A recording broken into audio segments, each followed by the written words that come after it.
الحمد لله وكفى وسلام على عباده الذين اصطفى أما بعد فأعوذ بالله من الشيطان الرجيم بسم الله الرحمن الرحيم وإذ أخذ الله ميثاق الذين أوتوا الكتاب لتبيننه للناس ولا تكتمونه فنبذوه وراء ظهورهم واشتروا به ثمنا قليلا فبئس ما يشترون.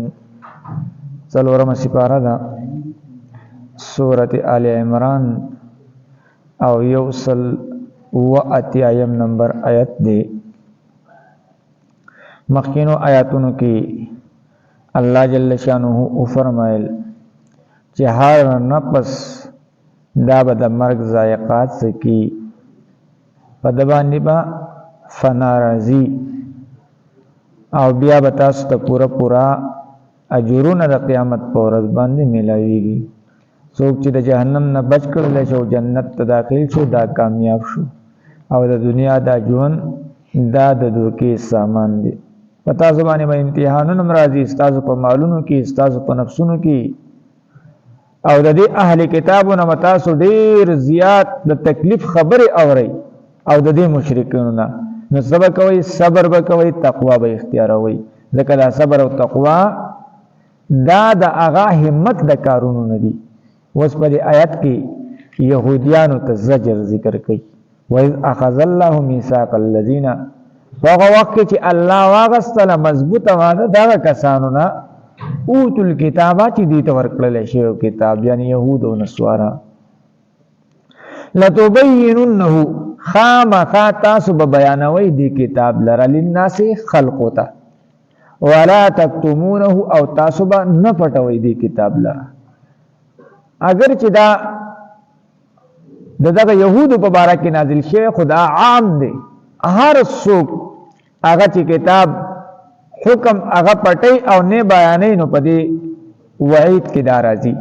نو فنبذوه پس دی يهود او غرزاو دی کتاب لره او یا دا کوم واده کړي و هغه او غرزوله وراء ظهورهم نخپل شاجانو نه ورسته. څه مطلب؟ یعنی عمل په ونکو، عمل په فریخو د پلاګ کتاب عمل ونکو او واشتروا به ثمنا قليلا او دی واغستل د دې په بدل کې پیسې لګي. ثمنن قلیلا مراد دنیا ده، دنیا کو ډیر زیاته می خو د آخرت په مقابله کې دا ډیر زیاته کم ده. ځکه ترمذی شریف روایت دی الله جل شانه وی که زما سره د دې دنیا قدر د ماشي د وزر په مقدار باندې هم وي ما به د کافر ته یو ګوت اوبه دانه ورکړي. خو زما سره د دنیا هیڅ قدر دانشته د دې وجې نه د مسلمان په نسبت باندې دنیا کافر ته دا ډیره زیاته ورکوي. او حدیث شریف کې مرাজি الدنیا سجن المؤمن وجنة الكافر، دنیا دا د مؤمن د پاره جیل خانه ده او د کافر د پاره دا جنت دی. نو کو ډیر پیسې په واخلي دنیا خدا د آخرت په مقابله کې لګا ده نو فبئس ډیر بد دی ما یشترون هغه چې دوی اخلي. نو لا تحسبن الذين يفرحون بما اتوا ويحبون ان يحمدوا بما لم يفعلوا فلا تحسبنهم بمفازة من العذاب. بخاری مسلم روایت دی چې دا منافقین چې کله نبی علیه الصلاۃ والسلام jihad لتله منافقین باندې کول او پاتې بشو. چې کله نبی علیه الصلاۃ والسلام اراله نو دوی ورته د دروغ باندې شروع کړي او قسم مې ورسره وخور او دوی به دا خاول چې زمونږ تعریف وکړل شي بچ د دروغ حضور نبی وکړو نو یې سم دې تعریف مو کو بچ سیټ حضور نیوي تری نه الله تعالی ویلا تحسبن الذين يفرحون بما اتوا ګمان مکو په هغه کسانو باندې چې دی خوشحالي کوي بما اتو په هغه تسره چې دی راتل کړی دي او ويحبون ان يحمدوا او دوی خوښي چې د دوی تعریف وکړل شي بما لم يفعلوا په هغه څه چې دوی نه کړی. عبد الله بن عباس رضی الله تعالی عنہ فرمای چې نبی علیه الصلاۃ والسلام د اهل کتابونو ته پوښتنه کو د تشخیص په اړه کې نو د اهل کتابو دغه شیس پټ کو او چې کوم تاسو کړو دا غینه علاوه د بل شیس خبرې ورک او دوی خوشاله شو دا کومه تاسو نبی علیه السلام کړو هغه پټ کو نو په دې پټوالي باندې دوی خوشاله شو. نو الله جل شانه لا تحسبن الذين يفرحون ګمان مکو په کسانو باندې چې دوی خوشحالي کوي بما اتو په هغه تسر چې دوی راتل کړي او ويحبون دوی خوخي اي يحمدوا چې دوی تعریف وکړل شي چې خوخي یعنی چې د نبی عليه الصلاه والسلام او صاحب دا پټ کی دا زړه او عنایت دا شیز دي چې بس دا سړی جهنم ته درسي. يهود تخفت وا ځکه دریم اوله سپاره کې سورته بقره کې دی يهودو دوی با چې کله د کافرانو سره جګړه رااله د نبی عليه الصلاه والسلام په وسیله باندې به دوی دعاګانې وکړي الله د نبی اخر الزمان په وسیله باندې مونږ ته په دې کافرانو باندې فتح او غلبه راکړي الله ولا فتح ورکړي. خو چې کله نبی عليه الصلاه والسلام رااله او د دې چې کوم علمي چرچا و دی به په دې سره خلکو ته غلطه مسلې بیانولې پیسې به تغستي هغه چرچه د دوی ختم شو د نبی عليه الصلاه والسلام سره د دوی حسد چې هغه شروع شو هغه حسد د وجنه د دوی د نبی عليه الصلاه والسلام د قتل سازشونه هم کړو.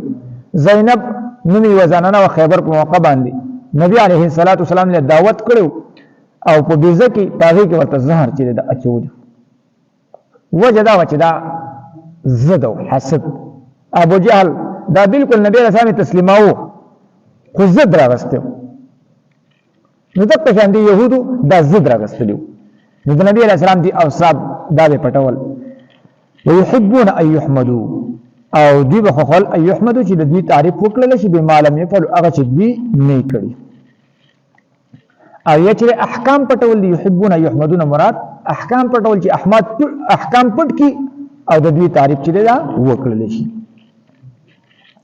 نو فلا تحسبنهم بمفازه پس ته ګمان مکه او پرې باندې د خلاصي من العذاب د عذاب نه چې د عذاب نه خلاصي ولهم او د دوی لپاره عذاب علیم عذاب دردناک دی. او ولله ملک السماوات دا مضمون د توحید دی او دغه اعاده وکړه چې خاص د الله د لپاره د زمکه او د اسمانونو بادشاہت دی یعنی د زمکه خزانه دا هم د الله سره دي د اسمانونو خزانه دا هم د الله سره دي. اسمانونو خزانه لکه باران خزائن المطر د باران خزانه د رزق خزانه او د قشان د زمکه نه چي دا شینکی دا پسونه راټکول دا خزانه دا د الله سره دي. والله على كل شيء قدير او الله په هر شي باندې قادر دی. واذ اخذ الله باغ وقت چې الله واغستلا میثاق الذين مضبوطا وعده دا کسانونا اوتل کتاب چې دوی ته ورکړل شوی کتاب لتبيننه خامخا تاسو با بیانوي دی کتاب لرا للناس خلقتا ولا تكتمونه او تاسو با نفټوي دی کتاب لرا فنبذوه پس دوی وګرځاو دی کتاب لرا وراء ظهورهم دخلوا شاګانو نورستا یعنی عمل پیونکو واشتروا به او دی واغستلی پدې سرا سمنن قلیلا پیسې لګي یعنی دنیا ته ترجیح ورکړه فبئسا پس ډېر بد دی ما یشترون هغه چې دوی اخلي. لا تحسبن الذين تګمان مکوا په هغه کسانو باندې یفرحون چې دی خوشحالي کوي بما فهغه څه باندې اتو چې دوی راتلل کړي دي ويحبون او دوی خوخي اي يحمدو چې د دوی تعریف وکړل شي بما فهغه کار باندې لم يفعلوا چې دوی نه کړي. فلا تحسبنهم پس ته ګمان مکوا په دوی باندې بمفازة دخلاصي من العذاب د عذابنا ولهم او د دوی لپاره عذاب علیم عذاب درناک دی.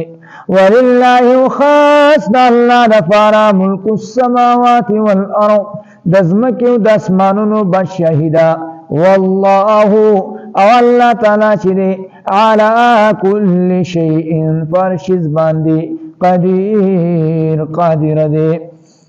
وَإِذْ أَخَذَ اللَّهُ فَغَوَقْ چواغست اللہ تعالی میثاق الذین مضبوطا وعدا دغه کسانونا اوتوا الكتاب چې دوی ته ورکړل شوی کتاب لتبیننه خامخا تاسو به بیانوئ دې کتاب لرا للناس خلقو ته ولا تکتمونه او تاسو به نه پټوئ دې کتاب لرا فنبذوه پس دوی اغرزاو دی کتاب لرا وراء ظهورهم د خپلو شاګانو نه وروسته واشتروا او دوی واغستلی به په دې سره ثمنا قلیلا پیسې لګي فبئسا پس ډېر بد دی ما یشترون اغا چې دی اخلی لا تحسبن الذین او ته ګمان مکوا فاغا کسانو باندې یفرحونا چې دوی خوشحالی کوي بما فاغت سرا